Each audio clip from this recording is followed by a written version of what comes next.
আমি রিফা, আমি honours third ইয়ারে পড়ছি সাইকোলজি ডিপার্টমেন্টে ন্যাশনালের আন্ডারে। আমরা সবাই জানি যে আমাদের এটা বাংলার নববর্ষ, শুভ নববর্ষ, লাল সাদা মিলেই আমাদের পহেলা বৈশাখ। এখানে এখন সাদা রং করছে, মেবি এটার মধ্যে আবার লাল রঙও যোগ হবে। তো যখন হবে এটা খুবই সুন্দর একটা নকশা হবে। আমি ওইদিকে একটা করবো, ওটা মান্ডালা আর্ট হবে। মান্ডালা আর্টটা আমার খুব ভালো লাগে, ওইটাও সাদা লাল এবং বেসিক আমাদের যে কালারগুলো আছে সাদা লাল সবুজ এগুলোর মধ্যে করবো ইনশাল্লাহ। আমি আঁকতে পছন্দ করি কিন্তু প্রফেশনালভাবে আঁকি না। আমি যখন অগাস্টে যে ঝামেলাটা হইলো আমাদের দেশে, তখন এটার পরে যে আমরা স্টুডেন্টরা যে পুরো শহরটাকে রাঙালাম, রং তুলিতে রাঙালাম, ওখানে আমিও ছিলাম।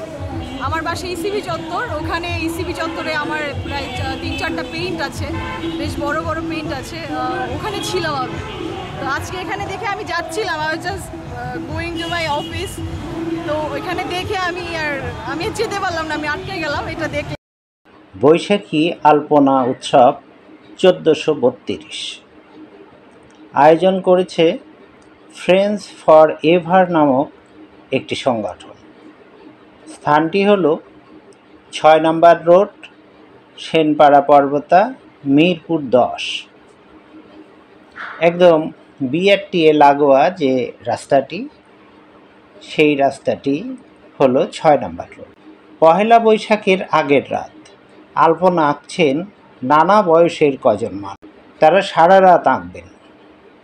পুরো 6 নম্বর রাস্তাটি আলপনা আঁকা হবে। এই কাজের নেতৃত্ব দিচ্ছেন চারুশিল্পী আখতারুজ্জামান জনি।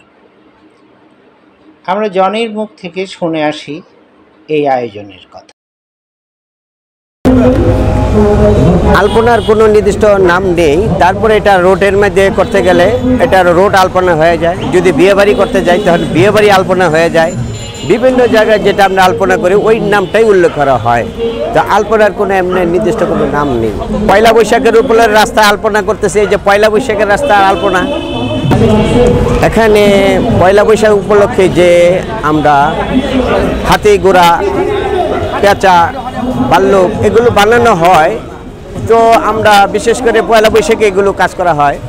তো বিভিন্ন জায়গায় বিশেষ করে এগুলো পছন্দ করে না, তারা আলপনাটাই পছন্দ করে।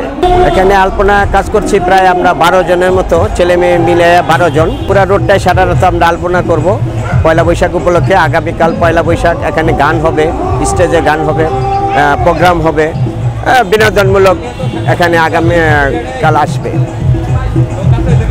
হ্যাঁ, যেমন আমরা পয়লা বৈশাখের আলপনা করি, যেমন হাত পাখা, শিকা, কুলা ডালা এবং কি বিভিন্ন ধরনের মনে করেন পয়লা বৈশাখের মাছ, ইলিশ মাছটা বিশেষ করে আমরা এই পয়লা বৈশাখে মানুষে পছন্দ করে পান্তা ভাত খেতে।